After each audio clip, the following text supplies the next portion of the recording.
Hello viewers. तो कैसे हैं आप लोग।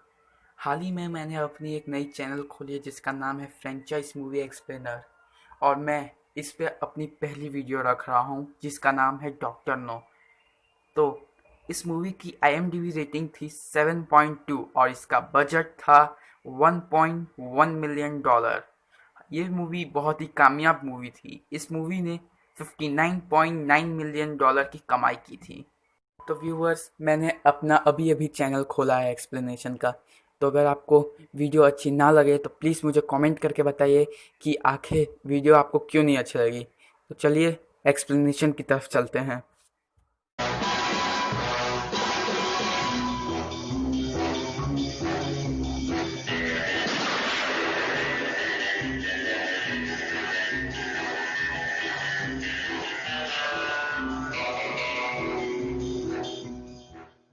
में हमें एक आदमी दिखाया जाता है जिसका नाम स्ट्रैंग व्हील्स होता है। वो अपने दोस्तों के साथ पत्ते खेल रहा होता है कि तभी उसको कहीं जाना होता है। और वो कहता है कि मैं 20 मिनट में ज़रूर आता हूँ। जब वो अपनी गाड़ी के पास पहुँचता है तो पीछे से उसे 3 हिटमैन गोली मार देते हैं और उसकी लाश को एक वैन में भर के वहाँ से फरार हो जाते हैं। फिर सीन शिफ्ट होके एक लड़की पे फोकस किया जाता है। इससे हमें ये पता चलता है वो लड़की एक एजेंट थी और वो एक लंदन से कांटेक्ट कर रही थी कि तभी उसे कुछ गड़बड़ लगती है। जब वो देखने जाती है तो वही 3 हिटमैन उसे भी गोली मार देते हैं और उसके रूम में जाकर एक फ़ाइल चुरा लेते हैं और उस फाइल का नाम होता है डॉक्टर नो। फिर हमें लंदन दिखाया जाता है जहाँ पे एक बहुत बड़ा रेडियो स्टेशन होता है और हमें यहाँ पे पता चलता है कि वो लड़की आखिर कहाँ से कांटेक्ट कर रही थी। दरअसल वो जमाइका से कांटेक्ट कर रही थी और वो एक बहुत ही ठोस इन्फॉर्मेशन देने वाली थी, लेकिन बीच में ही रेडियो सिग्नल उसका टूट गया। और उसका पता लगाने के लिए उसका हेड जैस MI6 को फ़ोन लगा के कहता है और MI6 कहते हैं कि हम इसके बारे में जांच पड़ताल करते हैं। फिर सीन इधर से शिफ्ट होके ली सर्कल नाम की एक कसिनो पे फोकस किया जाता है जहाँ पे एक आदमी आकर बोलता है मुझे जेम्स बॉन्ड से मिलना है और हम यहाँ पे पहली बार जेम्स बॉन्ड को देख पाते हैं। फिर जेम्स उधर से उठ के सीधा अपने बॉस के पास जाता है। उसका बॉस MI6 का हेड होता है और उसका नाम एम होता है। उसका बॉस उससे कहता है कि जमाइका में स्ट्रैंगविल्स कैप है और उसकी असिस्टेंट भी। फिर जेम्स बॉन्ड अपने बॉस से पूछता है कि आखिर स्ट्रैंगविल्स का वहाँ पे काम क्या था। तो उसका बॉस बताता है कि स्ट्रैंगविल्स दरअसल CIA के द्वारा एक मिसाइल की बात कर रहा था उधर। और साथ ही साथ ये भी बताता है कि $5 मिलियन का मिसाइल जिसे साउथ अटलांटिक जाना था वो दरअसल ब्राज़ील के जंगलों में गिर जाता है। जेम्स बॉन्ड का हेड उसे कहता है कि तुम्हें जमाइका जाना होगा स्ट्रैंगविल्स मौत का पता लगाने के लिए। और जेम्स का बॉस उसे एक नई गन देता है, लेकिन जेम्स बॉन्ड उसे लेने से मना कर देता है। पर तब उसका बॉस उसे समझाता है कि तुम 007 हो, तुम्हें मारने का लाइसेंस है, मरने का नहीं। तो जेम्स बॉन्ड इनकी बात को सही लेते हुए वो गन ले लेता है और अपनी फ़्लाइट के लिए रवाना हो जाता है। फिर जेम्स जमाइका जाता है। जब जेम्स बाहर जा रहा होता है तभी उसका एक लड़की फ़ोटो खींचती है, पर जेम्स उस पर ध्यान नहीं देता। जब वो पूरी तरह से बाहर आ जाता है एयरपोर्ट के बाहर, तब एक ड्राइवर उसके पास आता है और वो पूछता है कि आप जेम्स बॉन्ड है। जेम्स कहता है हाँ। तो वो कहता है कि मुझे गवर्नमेंट ऑफिस से भेजा गया है आपको लेने के लिए। पर जेम्स बॉन्ड को उस ड्राइवर के ऊपर शक होता है, तो वो उसको एक बहाना करके सीधा टेलीफोन बूथ के पास जाता है और सीधा गवर्नमेंट ऑफिस के यहाँ फ़ोन करता है और वो प्रिंसिपल सेक्रेटरी से बात करता है। वो प्रिंसिपल सेक्रेटरी से पूछता है क्या आपने मेरे लिए कोई कार भेजी थी। तो प्रिंसिपल सेक्रेटरी बोलते हैं नहीं तो जेम्स बॉन्ड समझ जाता है कि ये कोई बहरूपिया है और फिर वो उसके साथ बैठ के चला जाता है। लेकिन इसी वक्त कोई उसका पीछा भी कर रहा था। तो जेम्स बॉन्ड उससे कहता है कि तुम ये गाड़ी इतना तेज़ क्यों भगा रहे हो। तो ड्राइवर कहता है कि सर हमारा पीछा कोई कर रहा है। तो फिर जेम्स बॉन्ड बोलता है ओके। उसके बाद जेम्स बॉन्ड बोलता है आगे से सीधा राइट ले लो। फिर वो ड्राइवर उधर से सीधा राइट ले लेता है और जेम्स बॉन्ड साइड में लेके उससे है ना सवाल जवाब करने लग जाता है। जेम्स बॉन्ड उसके पीछे गन रखता है और कहता है कि तुम हो कौन। तो वो बोलता है सर शायद आपको कुछ गलत फहमी है। तो जेम्स बॉन्ड उसे खूब पीटता है और फिर वो बोलता है मैं स्पेक्टर का आदमी हूँ। फिर उसके बाद जेम्स बॉन्ड उसे बोनट पे रख के और कुछ पूछने लगता है। तब वो ड्राइवर कहता है मुझे एक सिगरेट पीनी है। तो ड्राइवर अपनी जेब से सिगरेट निकाल के खा लेता है और वो मर जाता है उधर ही। फिर उसके बाद जब वो उसकी सिगरेट में देखता है तो उसमें जहर था। और वो वहाँ से, और फिर जेम्स बॉन्ड वहाँ से सीधा गवर्नमेंट ऑफिस जाता है और यहाँ पे प्रिंसिपल सेक्रेटरी कहते हैं कि सीक्रेट में साइनाइड मिलाया गया था। और यहाँ पे पुलिस कमिश्नर आते हैं। पुलिस कमिश्नर जेम्स बॉन्ड से कहते हैं कि इस ड्राइवर के बारे में कुछ खास जानकारी तो नहीं मिली। तो जेम्स बॉन्ड उनसे कहते हैं मुझे अभी जानना है कौन कौन आखिरी बार स्ट्रैंगविल से मिला था। तो प्रिंसिपल सेक्रेटरी बोलते हैं कि स्ट्रैंगविल से आखिरी बार मैं मिला था, प्रोफेसर डेंट मिले थे और ओ जनरल एक्स मिले थे। जेम्स बॉन्ड कहते हैं मुझे आज ही की आज ही इन लोगों के साथ बात करनी है। तो प्रिंसिपल सेक्रेटरी कहते हैं ठीक है, मैं आज ही रात को एक पार्टी रखता हूँ जिसमें ये लोग आ जाएंगे। तो जेम्स बॉन्ड इसके लिए हाँ कर देते हैं और जेम्स बॉन्ड पुलिस कमिश्नर के साथ स्ट्रैंगविल्स की असिस्टेंट के घर जाते हैं उसकी मौत का पता लगाने के लिए।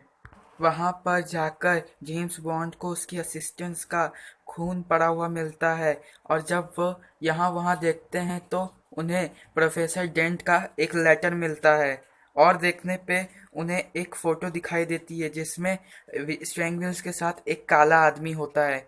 जब वो इस फ़ोटो के बारे में कमिश्नर से पूछते हैं तो वह कहते हैं कि ये यहीं का एक मछुआरा है। तब जेम्स बॉन्ड कहते हैं यही है जो मेरा गाड़ी में पीछा कर रहा था। और जेम्स बॉन्ड को लगता है ये काला आदमी ही कातिल है। इसकी और जांच पड़ताल करने से पहले जेम्स बॉन्ड अपने होटल रूम में जाते हैं। होटल रूम में जाकर वह अपने सूटकेस पे पाउडर लगाते हैं ताकि कोई भी उनका सूटकेस छुए तो उन्हें पता चल जाए कि कोई आया था, और अपने कवर्ट पर अपना एक बाल तोड़ के लगा देते हैं और वहां से चले जाते हैं। और जेम्स बॉन्ड पार्टी में जाते हैं जहां पर उन्हें प्रिंसिपल सेक्रेटरी और ओ जनरल और प्रोफेसर डेंट से मिलते हैं। उन सब से भी जेम्स बॉन्ड को कुछ खास पता नहीं चलता, मगर उन्हें ये पता चलता है कि विल्स की असिस्टेंट के घर पर जो फोटो में काला आदमी था उसका नाम कोरल है। और प्रिंसिपल सेक्रेटरी को जेम्स बॉन्ड को यह बताते हैं कि इस वक्त कोरल बंदरगाह पे है। वे कोरल से मिलने के लिए बंदरगाह पर जाते हैं और वहां पर वह कोरल से मिलते हैं, मगर कोरल उनकी कोई भी बात का सीधा सीधा जवाब नहीं दे रहा था। कोरल वहां से जाने लगता है, पर जब वह जा रहा था तो वह धीरे धीरे भागने की कोशिश कर रहा था और वो एक रेस्टोरेंट पे पहुंचता है और उसका पीछा करते करते जेम्स बॉन्ड भी रेस्टोरेंट पे पहुंचते हैं। तब कोरल कहता है यहाँ पे बहुत सारे लोग हैं, अंदर चल के बात करते हैं। और जब वह दोनों अंदर जाते हैं तब कोरल जेम्स बॉन्ड को चाकू दिखाता है और पीछे से कोरल का साथी जेम्स बॉन्ड को पकड़ लेता है, मगर जेम्स बॉन्ड कोरल के साथी को पीछे से खींच के कोरल के ऊपर फेंक देते हैं और अपनी गन निकाल लेते हैं। मगर पीछे से वह आदमी जो उनका एयरपोर्ट से पीछा कर रहा था वह उनके पीछे गन तान देता है और जेम्स बॉन्ड को अपनी गन उसे देनी पड़ती है। और वह आदमी जेम्स बॉन्ड को कहता है तुम्हारा सूट अच्छा है, किसने बनाया है? तो जेम्स बॉन्ड कहते हैं मेरे टेलर ने 7 रो। तो वो आदमी कहता है मेरा सूट जिसने बनाया है वो वॉशिंगटन में रहता है, CIA। और CIA कहते ही वह जेम्स बॉन्ड की गन उसे दे देता है और कहता है हमारी लड़ाई एक ही है। कहता है कि कोरल और ये टकला आदमी मेरे ही साथी हैं। फिर सीन यहाँ से शिफ्ट होकर पार्टी पर फोकस किया जाता है जहाँ पर वो लोग बैठ के कुछ बात ही कर रहे थे कि तभी एयरपोर्ट पर जिसने जेम्स बॉन्ड की तस्वीर ली थी वो लड़की फिर से जेम्स बॉन्ड की तस्वीर लेती है, मगर इस बार जेम्स बॉन्ड समझ जाते हैं और वो कोरल को बोलते हैं कि उस लड़की को पकड़ के लाओ, और कोरल उस लड़की को पकड़ के लाता है और जेम्स बॉन्ड उस लड़की से सवाल जवाब करने लगते हैं तो वो लड़की कुछ भी सच नहीं बोलती और कोरल के मुंह पर कलर डाल देती है। और जेम्स बॉन्ड उस लड़की का कैमरा लेके उसके अंदर से क्लिप निकाल के रख लेते हैं और उस लड़की को जाने देते हैं।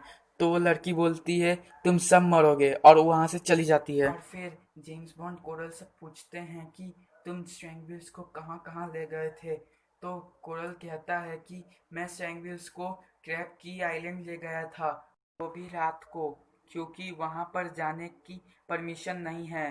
तब जेम्स बॉन्ड कहते हैं कि क्यों, तो वो सीआई वाला कहता है कि वो एक चाइनीज़ का है जो किसी को भी वहाँ पर आने की परमिशन नहीं देता है, पर हमारे नेवी के खुफिया प्लेन्स ने वहाँ पर थोड़ी सी जांच पड़ताल की। वहाँ पर बस एक बॉक्साइट माइन है और सीएचआर रडार सेटअप है, उसके अलावा और कुछ नहीं है। जेम्स बॉन्ड कोरल से पूछते हैं कि वहाँ पर आखिर स्ट्रैंगविल्स ने क्या किया।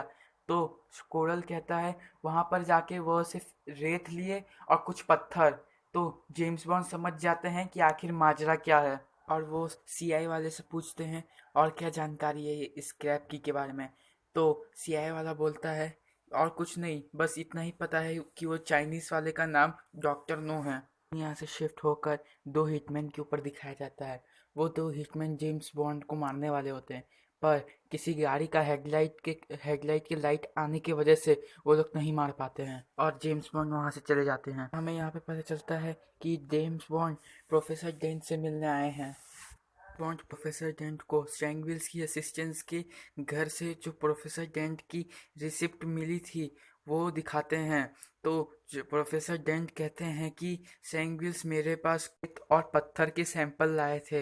तो जेम्स बॉन्ड कहते हैं क्या वो रेत और पत्थर के सैंपल मुझे देखने के लिए मिल सकते हैं। तो प्रोफेसर डेंट कहते हैं मैंने वो फेंक दिया क्योंकि वो बेकार थे। जेम्स बॉन्ड समझ जाते हैं कि प्रोफेसर डेंट झूठ बोल रहे हैं।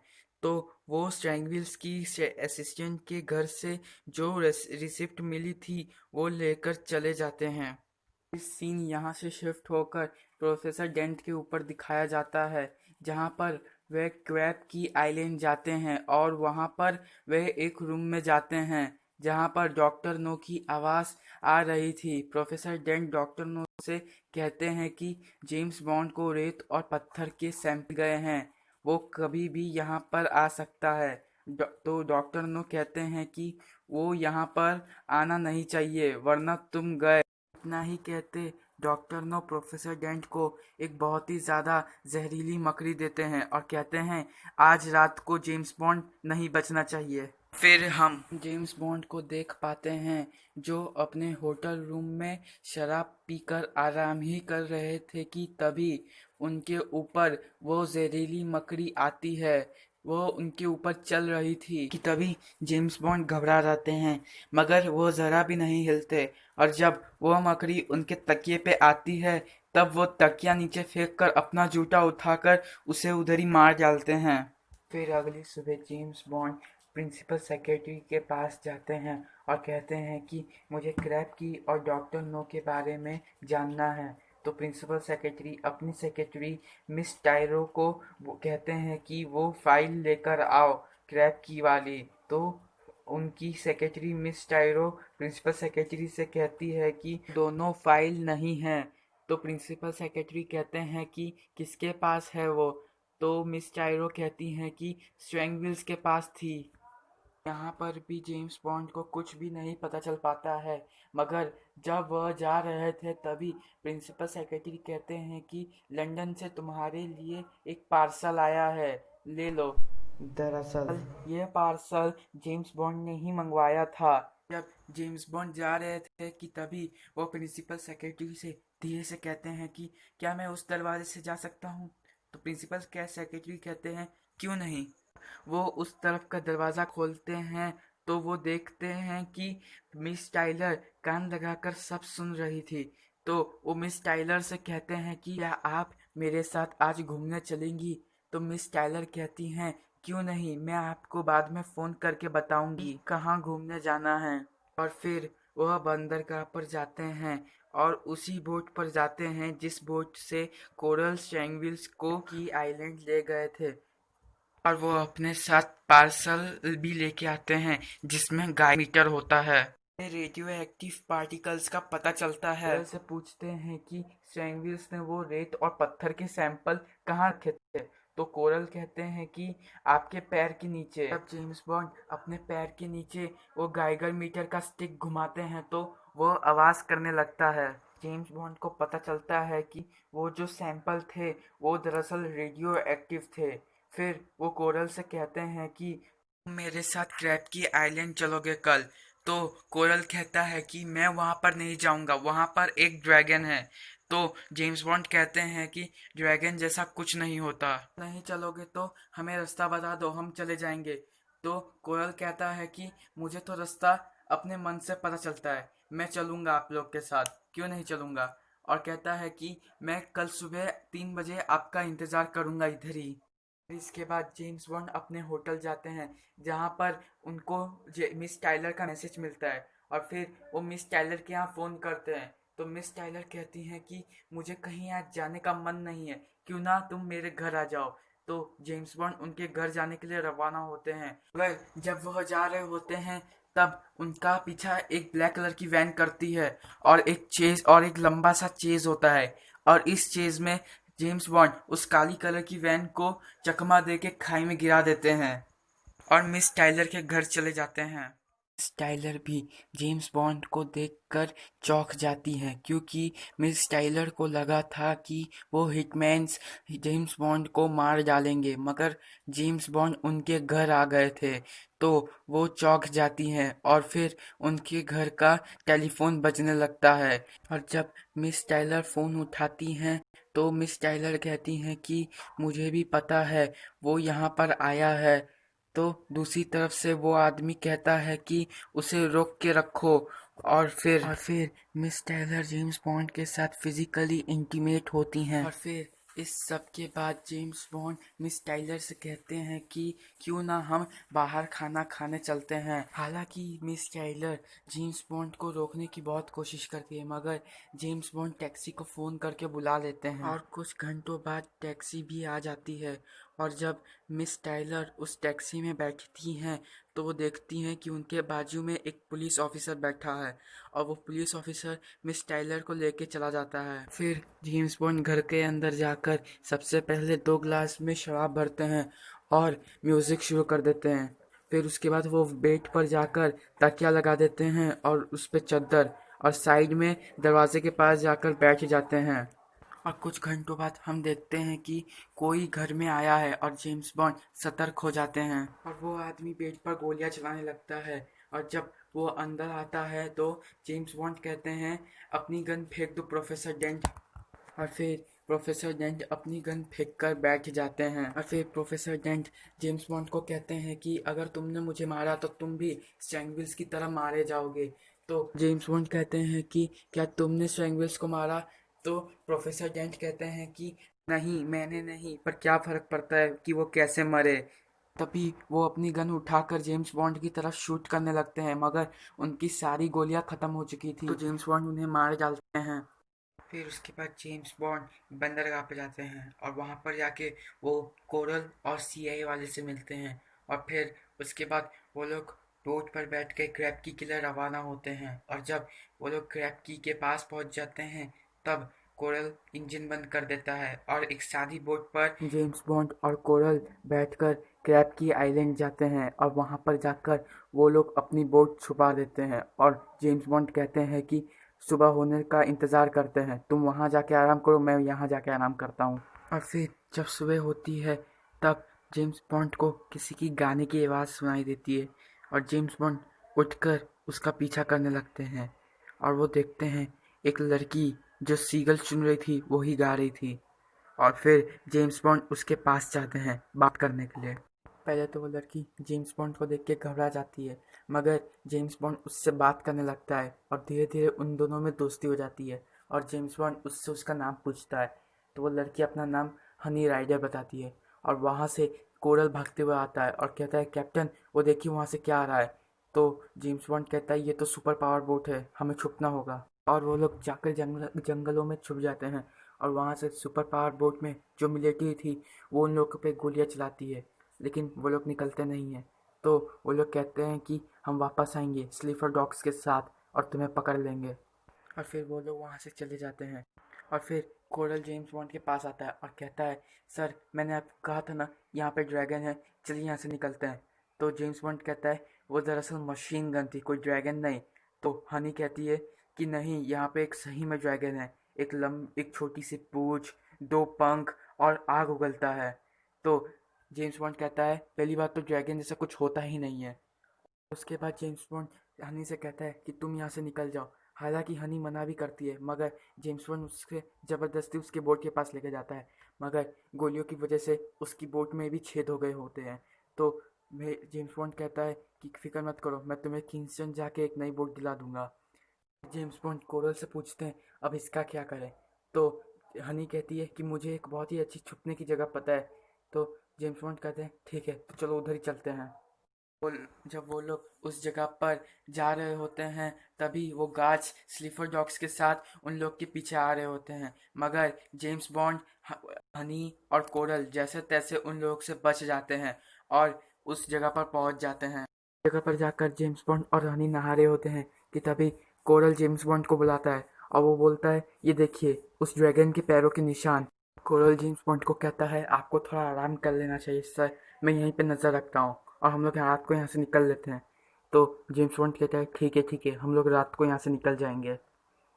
फिर हम देखते हैं कि जेम्स बॉन्ड और हनी बात कर रहे होते हैं। हनी कहती है कि क्या तुम डॉक्टर नो को अरेस्ट करोगे?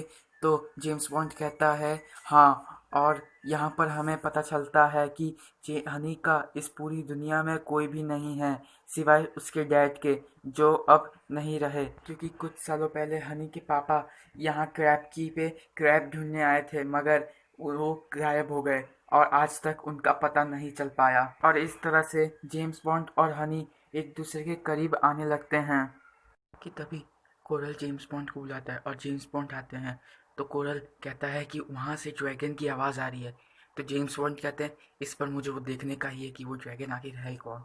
और बहुत दूर जाते जाते वहाँ पे उन्हें वो दिखता है। दरअसल वो कोई ड्रैगन नहीं, वो कोई एक टैंक थी जो आग उगलती थी। तो जेम्स बॉन्ड उसके ऊपर गोलियां चलाते हैं और कोरल को कहते हैं मैं उसकी हेडलाइट्स छोड़ता हूँ और तुम उसके ड्राइवर को पकड़ लेना। और कोरल आगे जाता है और जेम्स बॉन्ड उसकी हेडलाइट्स फोड़ देता है, मगर वो टैंक कोरल के बहुत नज़दीक आ चुका होता है, इसलिए वो उसे जला के मार देता है कोरल को। और यहाँ पर कोरल मारा जाता है। फिर उस टैंक में से दो आदमी निकलते हैं और कहते हैं तुम दोनों खड़े हो जाओ वरना तुम्हें भी मार डालेंगे। तो हनी और जेम्स बॉन्ड खड़े होते हैं और जेम्स बॉन्ड को अपनी गन फेंकनी पड़ती है और वो दोनों उन लोग को बॉक्स माइंड लेके जाते हैं। बॉक्स माइंड लेकर जाकर गार्ड सबसे पहले गाइगर मीटर से उन लोगों को चेक करते हैं और यहाँ पर जेम्स बॉन्ड और हनी रेडियो एक्टिव से प्रदूषित होते हैं। फिर वो लोग उन लोगों को नहलाते हैं और उन उन लोग के कपड़े जला डालते हैं। फिर बाद जब वो दोनों रेडियो एक्टिव से प्रदूषित नहीं होते हैं, तब उन्हें एक लॉकर टाइप रूम में भेजा जाता है। दूसरी तरफ का दरवाज़ा खुलता है और उसमें से एक नर्स आती है और वो बोलती है मेरा नाम लिली है। और वो नर्स उन लोग को एक रूम देती है। उस रूम में जाकर वो कहती है कि यहाँ पे आपके लिए सब कुछ है, कपड़े, खाना पीना सब कुछ, और रात को आपसे डॉक्टर नो बात करना चाहेंगे। इतना कह के वो नर्स लिली चली जाती है। फिर जेम्स बॉन्ड और हनी कॉफ़ी पीते हैं और जब वो कॉफ़ी पीते हैं तब हनी को नींद आने लगती है। तब जेम्स बॉन्ड कहते हैं इस कॉफ़ी में शायद नींद की दवाई मिलाई थी, और जेम्स बॉन्ड भी गिर जाते हैं। फिर जब हनी और जेम्स बॉन्ड उठते हैं तब हनी जेम्स बॉन्ड से पूछती है कि आखिर हम सो कैसे गए थे। तो जेम्स बॉन्ड कहते हैं कि कॉफ़ी में दरअसल नींद की दवाई मिलाई गई थी। और फिर वो नर्स लिली उनके कमरे में आती है और कहती है कि डॉक्टर नो आपका इंतज़ार कर रहे हैं। फिर वो नर्स जेम्स बॉन्ड और हनी को उस रूम से बाहर निकाल कर एक लिफ्ट में लेके जाती है और वहाँ से और फिर वो जब लिफ्ट से बाहर निकलते हैं तो देखते हैं कि वो एक आलीशान जगह पर पहुँचे हैं। फिर जेम्स बॉन्ड यहाँ वहाँ देखते हैं कि तभी उन्हें हनी की आवाज़ आती है। हनी जेम्स बॉन्ड को एक्वेरियम दिखाती है। फिर जेम्स बॉन्ड कहते हैं ये शायद समुंदर के 1000 फीट नीचे है। कि तभी उनके पीछे से डॉक्टर नो कहते हैं इसकी कीमत $1 मिलियन है। डॉक्टर नो दरअसल एक अपाहिज होते हैं, उनके हाथ नहीं होते हैं। डॉक्टर नो जेम्स बॉन्ड के बारे में सब कुछ जानते हैं, उनकी पसंद नापसंद सब कुछ। फिर डॉक्टर नो जेम्स बॉन्ड और हनी डिनर करने के लिए बैठते हैं और तब डॉक्टर नो कहता है कि मैं एक जर्मन मिशनरी और एक चाइनीज़ औरत का अनचाहा बच्चा हूँ, मगर आज चाइना की सबसे शक्तिशाली माफिया का खजांचली हूँ। और यहाँ पे वो कहते हैं कि मैंने उनकी सोने में से $10 मिलियन लेके अमेरिका भाग आया हूँ। तो जेम्स बॉन्ड कहते हैं, अच्छा तो तुमने सारा खर्चा इसी में खर्चा किया है ना? और कहते हैं कि आपने हमारी ऑर्गेनाइजेशन को सोच में डाल दिया था। तो डॉक्टर नो कहते हैं कि वो अभी भी हैरान हैं। तो जेम्स बॉन्ड कहते हैं, नहीं, उनको सब पता चल गया है, और आपकी टॉम सोसाइटी को, जिनको आपने लूटा था, और वक्त आने पर आपका ये आइलैंड भी आपको बचा नहीं पाएगा। डॉक्टर नो कहते हैं कि जैसे ही मेरा काम हो जाएगा मैं इस आइलैंड को पूरी तरह से बर्बाद करके भाग जाऊंगा। और वो कहते हैं कि मैंने आपको इतना कुछ इसलिए बताया कि आप मेरी काम की तारीफ करें, ना कि बुराइयां। और फिर जेम्स बॉन्ड कहते हैं कि इस लड़की का इसमें कोई काम नहीं है, इसे जाने दो। तो डॉक्टर नो कहते हैं कि कोई बात नहीं, मेरे गार्ड्स इसका ख्याल रखेंगे। गार्ड्स हनी को उठाकर लेके जाते हैं और जेम्स बॉन्ड उन गार्ड्स को मारने के लिए उठता है, मगर पीछे से एक गार्ड उनके पीछे गन रख देता है। और डॉक्टर नो उनसे कहते हैं कि बैठ जाइए। फिर जेम्स बॉन्ड डॉक्टर नो से कहता है कि क्या अमेरिकन मिसाइल आपकी हाथों की कमी को पूरा कर सकते हैं? तो डॉक्टर नो कहते हैं कि मिसाइल तो बस हमारे पहले कदम की निशानी है। तो जेम्स बॉन्ड कहते हैं कि हमारा मतलब? तो डॉक्टर नो कहता है कि हमारा मतलब स्पेक्टर, मैं स्पेक्टर का एक मेंबर हूँ। स्पेक्टर यानी special executive for counter intelligent terrorism, revenge and extortion. और डॉक्टर नो कहते हैं कि ये सभी इंटेलिजेंट लोगों के पास है। तो जेम्स बॉन्ड कहते हैं कि इंटेलिजेंट नहीं, अपराधियों के पास। तो डॉक्टर नो कहते हैं कि तुमने मेरा पैसा, वक्त, मेरा ऑर्गेनाइजेशन को बेकार किया है। कि तभी एक साइंटिस्ट आता है और कहता है कि मिसाइल लॉन्च करने के लिए तैयार हैं। तो डॉक्टर नो अपने गार्ड्स से कहता है कि इसकी खातिरदारी करो। जेम्स बॉन्ड को डॉक्टर नो के गार्ड्स खूब मारते हैं। फिर जब जेम्स बॉन्ड की आंखें खुलती है तब वो अपने आप को एक रूम में बंद पाते हैं। वो यहाँ वहाँ देखते हैं तो उन्हें एक वेंटिलेटर दिखता है। उस वेंटिलेटर को खोलने जाते तो उन्हें वो शॉक लगता है, लेकिन फिर भी वो कैसे भी करके वेंटिलेटर को खोल लेते हैं और उसके अंदर चले जाते हैं। अंदर जाकर जेम्स बॉन्ड को बहुत सारी परेशानियों का सामना करना पड़ता है, मगर वो जैसे तैसे उन परेशानियों का सामना करते हैं और आखिर में एक दूसरे वेंटिलेटर तक पहुंच जाते हैं और फिर उसका फ्रेम तोड़ के वो बाहर निकल जाते हैं। जब वो बाहर आते हैं तब उन्हें एक साइंटिस्ट दिखता है, पर वो कैसे भी करके उससे बच जाते हैं और फिर वो उस साइंटिस्ट को वो मार के उसका सूट पहन लेते हैं और डॉक्टर नो की लेबोरेटरी में चले जाते हैं। यहाँ पर जेम्स बॉन्ड देखते हैं कि डॉक्टर नो ने सभी तैयारी कर ली और उसने टारगेट भी सेट कर लिए हैं। अब जेम्स बॉन्ड को कैसे भी करके ये सब रोकना होगा। फिर जेम्स बॉन्ड जैसे तैसे करके रिएक्टर ऑन की तरफ चले जाते हैं और वहाँ पर जाकर वो कुछ गड़बड़ी करने लगते हैं कि तभी एक गार्ड उनको देख लेता है और वो उनके पास आता है। तो वो उसको मार के नीचे गिरा देते हैं कि तभी डॉक्टर नो उनको देख लेते हैं और कहते हैं कि ये मिसाइल्स अब इधर ही फटने वाली हैं, सभी लोग भागो यहाँ से। और फिर जेम्स बॉन्ड और डॉक्टर नो में एक फ़ाइट होती है। डॉक्टर नो बिल्कुल गर्म पानी में डाल देते हैं और वहाँ से भाग जाते हैं। वहाँ से बाहर जाकर वो हनी को ढूंढते हैं मगर वो नहीं मिलती। तब वो उन्हीं के कमरे में जाते हैं लेकिन वो उधर भी नहीं होती। तब जेम्स बॉन्ड को वो नर्स दिखती है और वो कहते हैं नर्स से कि जो लड़की मेरे साथ आई थी वो कहाँ है।